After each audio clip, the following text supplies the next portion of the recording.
السلام علیکم سامعین، اپنے چینل میں آپ کو خوش آمدید کہتے ہیں۔ سامعین، شیخ عبد الواحد بن زید فرماتے ہیں کہ ایک مرتبہ میں جہاز میں سوار تھا۔ تلاطم امواج سے جہاز ایک جزیرے میں جا پہنچا۔ اس جزیرے میں ہم نے دیکھا کہ ایک شخص ایک بت کی پرستش کر رہا ہے۔ ہم نے اس سے دریافت کیا کہ تو کس کی عبادت کرتا ہے؟ اس نے بت کی طرف اشارہ کیا۔ ہم نے کہا یہ تیرا معبود خالق نہیں بلکہ خود دوسرے کی مخلوق ہے، اور ہمارا معبود وہ ہے جس نے اسے اور سب چیزوں کو پیدا کیا ہے۔ اس بت پرست نے دریافت کیا، بتاؤ تم کس کی عبادت کرتے ہو؟ ہم نے جواب دیا کہ ہم اس پاک ذات کی عبادت کرتے ہیں جس کا آسمان میں عرش ہے اور زمین میں اس کی داروگیر ہے، اور زندہ اور مردوں میں اس کی تقدیر جاری ہے۔ اس کے نام پاک میں اس کی عظمت اور بڑائی نہایت بڑی ہے۔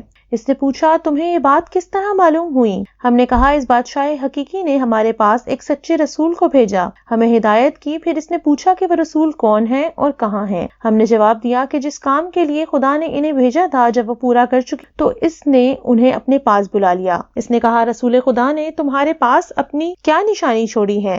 ہم نے کہا، اللہ کی کتاب۔ کہا، مجھے دکھاؤ۔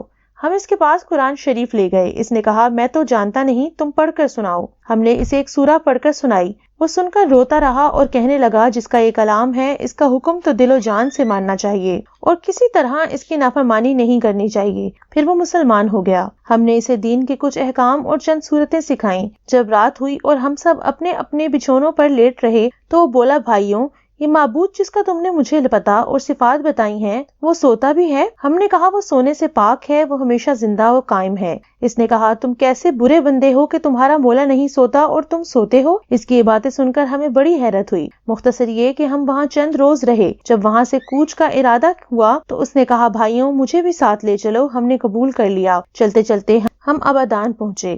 میں نے اپنے یاروں سے کہا کہ یہ ابھی مسلمان ہوا ہے، اس کی کچھ مدد کرنی چاہیے۔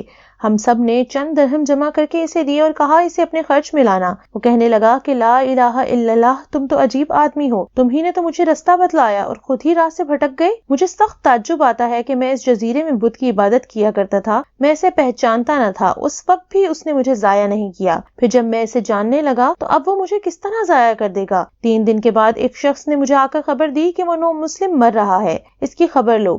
یہ سن کر میں اس کے پاس گیا اور پوچھا کہ تجھے کیا حاجت ہے؟ کہا، کچھ نہیں، جس پاک ہستی نے تمہیں جزیرے میں پہنچایا اسی نے میری سب حاجتیں پوری کر دیں۔ خواجہ عبد الواحد فرماتے ہیں کہ مجھے وہیں بیٹھے بیٹھے نیند کا غلبہ ہوا اور میں سو گیا۔ کیا دیکھتا ہوں کہ ایک سرسبز و شاداب باغ ہے، اس میں ایک قبا ہے اور ایک مکلف تخت بچھا ہوا ہے، اس پہ ایک نہایت حسین نو عمر عورت جلوہ افروز ہے، کہتی ہے، خدا کے لیے اس نو مسلم کو جلدی بھیجو، مجھے اس کی جدائی میں بڑی بے قراری اور بے صبری ہے۔ اتنے میں میری آنکھ کھلی تو دیکھا کہ وہ سفر آخرت کر چکا تھا۔ میں نے اسے غسل و کفن دے کر دفن کر دیا۔